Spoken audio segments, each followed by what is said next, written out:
இயேசு நாயகா, உந்தன் வீடாய் கொள்ளும் இயேசு நாயகா, எந்தன் உள்ளம் தங்கும் இயேசு நாயகா, உந்தன் வீடாய் கொள்ளும் இயேசு நாயகா, இயேசு நாயகா, இயேசு நாயகா, உந்தன் வீடாய் கொள்ளும் இயேசு நாயகா, உந்தன் வீடாய் கொள்ளும் இயேசு நாயகா. அப்படியே கண்களை மூடி ஆண்டவரே, இந்த நல்ல நேரத்துல கூட உடைய பரிசுத்த சமூகத்தில் எங்களை கூட்டி சேர்த்திருக்கிற கிருபைக்காய் நன்றி செலுத்துகிறோம். பரிசுத்த ஆவியானவருடைய ஆளுகைக்கு எங்களை நாங்கள் விட்டுக் கொடுக்கிறோம். கர்த்தருடைய ஆவியானவர் இந்த மாலை வேளையிலும் கூட வந்திருக்கிற எங்களை பலமாய் வல்லமையாய் நீர் ஆளுகை செய்வீராக. என்னை உமக்கு தந்தே இயேசு நாயகா, இனி நான் அல்ல நீரே இயேசு நாயகா. நம்ம எல்லாரும் சேர்ந்து கேட்கலாம். என்னை உமக்கு தந்தே இயேசு நாயகா, இனி நான் அல்ல நீரே இயேசு நாயகா. எல்லாரும் சத்தத்தை உயர்த்தி ஓ இயேசு நாயகா கூப்பிடுங்க. இயேசு நாயகா, ஓ இயேசு நாயகா. இன்னொரு விசை ஓ இயேசு நாயகா, இனி நான் அல்ல, இனி நான் அல்ல நீரே இயேசு நாயகா, இனி நான் அல்ல நீரே இயேசு நாயகா.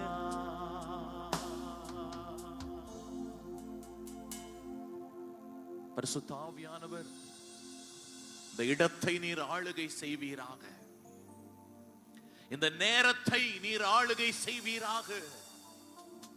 வந்திருக்கிற ஜனங்களை கர்த்தருடைய ஆவியானவர் நீர் ஆளுகை செய்வீராக. உம்முடைய அமர்ந்த மெல்லிய பிரசன்னம் எங்கள் மத்தியிலே வெளிப்பட பரிசுத்த ஆவியானவருடைய ஆளுகைக்கு விட்டு கொடுக்கிறோம். ஆமென். அல்லேலூயா. கர்த்தர் நல்லவர். நல்லா இருக்கீங்களா? ஹலோ, கேட்டது புரியலையா? அல்லேலூயா ஆமென். நான் கேட்டேன், நானு அது அப்புறம் கேட்பேன். நான் இப்ப நான் நல்லா இருக்கீங்களான்னு தான் கேட்டேன். நல்லா இருக்கீங்களா தம்பி? கொஞ்சம் HF வச்சா நான் கொஞ்சம் நல்லா இருக்கீங்களா? திருப்பி கேட்கற பழக்கம் இல்லையா? அப்படி கேட்கணும்ல. நமக்கு அப்படித்தானே சொல்லி கொடுத்துருக்காங்க. வீட்டுக்கு யாராச்சும் வந்தாங்கன்னா சாப்பிட்டீங்களான்னு கேட்போம். திருப்பி அவங்க கேட்பாங்கல்ல, நல்லா இருக்கீங்களா? கர்த்தர் நம்மளை நல்லா தான் வச்சிருப்பாரு. கொஞ்சம் பக்கத்துல கையை கொடுத்து சொல்லிருங்க, ஆண்டவர் உங்களை நல்லா வச்சிருப்பாரு. பாரு, அந்த தம்பி என்ன பார்த்து முறைக்கிறான். டேய், பக்கத்துல பார்த்து சொல்றான். சரி, இந்த கூட்டத்துக்கு இப்பதான் புதுசா வந்திருக்கிறேன், இன்னைக்கு தான் புதுசா வந்திருக்கிறேன்னு யாராச்சும் இருக்கீங்களா? கொஞ்சம் எழும்பி நிக்கலாமா? உங்களுக்கான ஒண்ணு இல்லை, உங்களை வெல்கம் பண்ணணும், உங்களை வாழ்த்துறோம், உங்களை பிளஸ் பண்றோம். யாராவது வந்தீங்கன்னா வேற ஒண்ணும் இல்லை, பயப்படாதீங்க, உங்களை நாங்கள் வரவேற்கிறோம், அவ்வளவுதான். ஆண்டவராகிய இயேசுவின் நாமத்தினால் உங்களை நாங்கள் வரவேற்கிறோம். கொஞ்சம் உங்களை நல்ல கையை தட்டி வெல்கம் பண்ணிடலாமா? வா, கர்த்தர் உங்களை ஆசீர்வதிப்பாருமா. கர்த்தர் உங்களை ஆசீர்வதிப்பார். God bless you.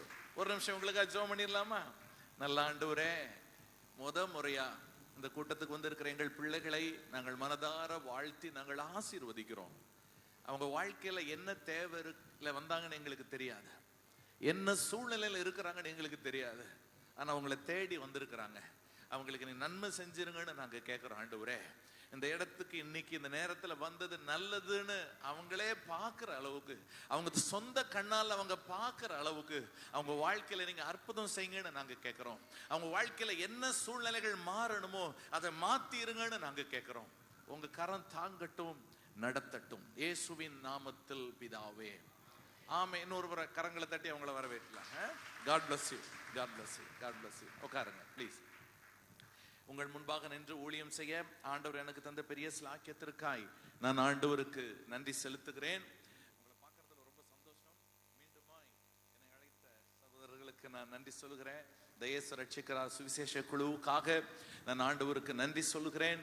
இப்படிப்பட்ட பாரமுள்ள சந்ததிகளை, தலைமுறைகளை தேவன் அந்த பட்டணத்தில் ஏற்படுத்தி இருப்பதற்காக ஸ்தோத்திரம். அல்லேலூயா. அந்த குழுவோடு இணைந்து செயல்படுங்க.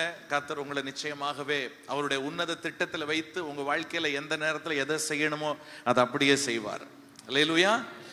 உங்களுக்கு முன்பாக நிற்க ஆண்டவர் மீண்டுமாய் தந்த கிருபைக்காக ஸ்தோத்திரம். ஒரு மனுஷனை திருப்பி ஒரு இடத்துக்கு கூப்பிடுறாங்கன்னா 2 காரணம் இருக்கும்.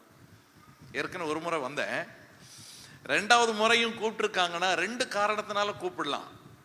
ஒன்று, உன் பிரசங்கம் நல்லா இருந்துச்சு, எங்களுக்கு பிரயோஜனமா இருந்துச்சு, அதனால வானும் கூப்பிடலாம்.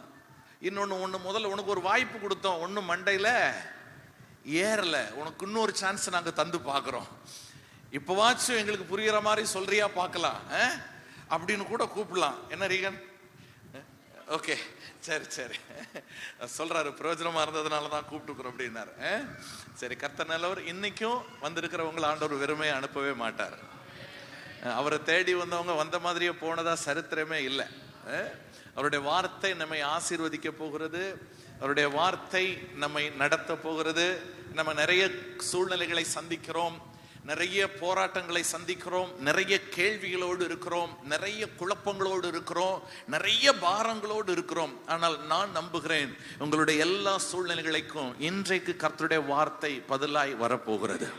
அவருடைய வார்த்தை ஒரு நாளும் வெறுமையாக திரும்பாது. மாரியும் உறைந்த மழையும் வானத்திலிருந்து இறங்கி அவ்விடத்துக்கு திரும்பாமல் பூமியை நனைத்து அதில் முளை கிளம்பி விளையும்படி செய்து விதைக்கிறவனுக்கு விதையையும் புசிக்கிறவனுக்கு ஆகாரத்தையும் கொடுக்கிறது எப்படியோ அப்படியே என்னுடைய வாயிலிருந்து புறப்படுகிற என் வசனமும் இருக்கும். அது வெறுமையா என்னிடத்துக்கு திரும்பாமல் நான் அதை அனுப்பின காரியமாகும்படி வாய்க்கும் என்று கர்த்தருடைய வார்த்தை சொல்லுகிறது. அவருடைய வார்த்தை நிச்சயமா ஒரு நாளும் வெறுமையா போகாது. உங்க வாழ்க்கையை மாத்திக்கிட்டு தான் அடுத்த வேலை பார்க்கும். அல்லேலூயா. கொஞ்சம் பக்கத்துல நல்ல கையை கொடுத்து சொல்லுங்க, கர்த்தருடைய வார்த்தை உங்க வாழ்க்கையை மாத்தும். இருங்க இருங்க இருங்க ஒரு நிமிஷம். இந்த கையை கொடுக்கறதுல ஒரு கலை இருக்குது. இந்த கையை கொடுக்கறது இருக்குதே, அது ஒரு கலை இருக்குது. கை கொடுக்கறது எப்படி கொடுக்கணும் தெரியுமா? கையை கொடுமா.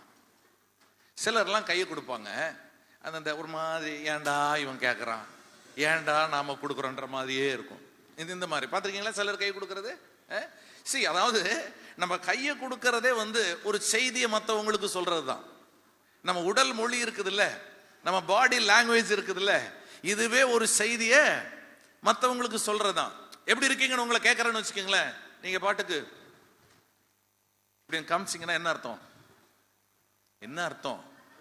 நல்லா இருக்கும்ல, கெத்தா இருக்கும்னு அர்த்தம். நல்லா இருக்குன்னா இப்படிதான். ஏங்க இருக்கீங்களா இல்லையா? நீங்க கொஞ்சம் ஃப்ரீயா இருங்க, சரியா? எப்படின்னா அதாவது இது ஒரு செய்தியை தானே உங்களுக்கு சொல்லுது. இன்னும் அப்படின்னாக்கா கெத்தா இருக்கிறோம், அதையும் தாண்டி அப்படின்னாக்கா வேற லெவல்ல இருக்கிறோம்னு அர்த்தம். ஓகேங்களா? அதனால கையை கொடுக்கும் போது நீங்க இப்படி கொடுத்தீங்கன்னா அது வேலைக்கே ஆகாது. கொஞ்சம் நல்லா அப்படி கையை கொடுத்து அப்படியே கான்பிடண்டா இல்ல அப்படி கொடுக்கணும். கொடுங்களேன், இப்ப கொடுங்க. கர்த்தருடைய வார்த்தை உங்களை வெறுமை அனுப்பாது. God bless you தம்பி. சூடா இருக்கிற? ஓகே, சரி. உங்களுக்கு முன்பாக மீண்டுமாய் நிற்கிறதற்கு எனக்கு ஆண்டவர் தந்த கிருபைக்காய் நான் ஆண்டவருக்கு நன்றி சொல்லுகிறேன். என்னோடு கூட ஆல்வின் இருக்கிறாங்க. அவருக்கு ரொம்ப தாழ்மை ஜாஸ்தி. அவரை கூப்பிட்டு பார்த்தேன், எத்தனையோ முறை தூது கூட விட்டு பார்த்துட்டேன். அவர் அப்படி தானா? கர்த்தருடைய கிருபை, இப்படிப்பட்ட தேவ பிள்ளைகளை நம் கண்கள் காண ஆண்டவர் உதவி செஞ்சிருக்கிறார். ஃபாதர் கூடிய 39-40 வால்யூமுக்கு சமீபத்தில் வருகிற எல்லா முன்னணி ஊழியர்களுக்கும், களத்தில் நிற்கிற எல்லா ஊழியர்களுக்கும் பின்னால் இருந்து வேலை பார்க்கறது ஆல்வின். ஃபாதருக்கு, அகஸ்டின் ஜெபகுமார் அண்ணனுக்கு, வெஸ்லி மேக்ஸ்வெலுக்கு, ராபர்ட் ராய்க்கு, ரீகன் கோமஸுக்கு, லூக்கா சேகருக்கு, ஆல்வின் தாமஸுக்கு, இப்படி வரிசையா டேவிட் ஜான் சாம் ஜாய்சனுக்கு வரிசையா சொல்லிக்கிட்டே போகலாம். சிலுவை சுமந்தோனாய் பாட்டு எத்தனை பேருக்கு தெரியும்? அதுக்கு அவர் தான் மியூசிக் போட்டார். எல்லாவற்றிலும் மேலான ஒரு வெஸ்லி மேக்ஸ்வெலுடைய எல்லா ஆல்பத்தில் உமக்கு சிங்காசனம் அமைத்திட, அதுக்கு அவர் தான் மியூசிக் போட்டார். சேனைகளின் கர்த்தர் பரிசுத்தர் எல்லாம் அவர் தான் மியூசிக் போட்டார். நிறைய பாட்டுக்கு அவர் தான். இன்றைக்கு அவர் நமக்கு முன்பாக ஊழியம் செய்ய வந்திருக்கிறார். ஆண்டவருடைய நாமத்திற்கு மகிமை உண்டாவதாக. நல்ல ஒரு உறவை ஆண்டவர் எங்களுக்கு தந்திருக்கிறார். ஸோ இணைந்து நாம் ஆண்டவருடைய ராஜ்யத்தை கட்டுவோம். ஆண்டவருடைய நாமம் மகிமைப்படுவதாக. அல்லேலூயா. இது ஒரு ஜெபிக்கிற ஒரு கூட்டமாக இருக்கிறபடினால ஒரே ஒரு பாடலை உங்களுக்கு கற்றுக் கொடுத்து விட்டு, ஒரு புதிய பாடல் இன்னும் வெளியே வரல அந்த பாட்டு, ஒரு புது பாடலை கற்றுக் கொடுத்து விட்டு கர்த்தருடைய வார்த்தைக்கு நேராக நான் போக ஆசைப்படுறேன். அல்லேலூயா. ஜெப ஆவி என்னில் தாரும் தேவா, ஜெப ஆவி என்னில் தாரும் தேவா, உம்மை போலவே நானும் ஜெபிக்கவே ஜெப ஆவி என்னில் தாரும் தேவா. இந்த பாடலை நம்ம பாடலாம். கொஞ்சம் தபலா டோலக் அந்த மாதிரி ஏதாச்சும் இருந்துச்சுன்னா கொஞ்சம் போட்டுக்கேன். ஏன் அந்த பாடலை பாடும்படி நான் உணர்த்தப்பட்டேன்னா, ஜெப நேரத்தில் ஆண்டவர் என்னோடு கூட பேசினார். ஏன்னா